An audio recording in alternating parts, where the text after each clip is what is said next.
This is day 2, and the crew's been at this now 2 days.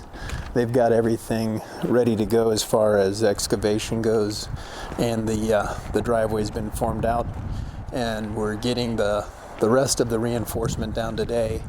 And from the weather standpoint, looks like we're going to be pouring this on Tuesday this upcoming week. We'll have good enough weather to do that.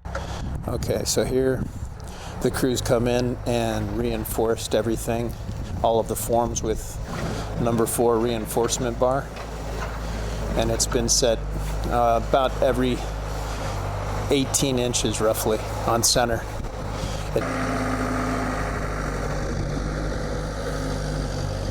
But here the crew's got the last of the road base. We'll be putting that down and compacting, setting the rest of this reinforcement, and getting ready for a concrete pour this upcoming Tuesday.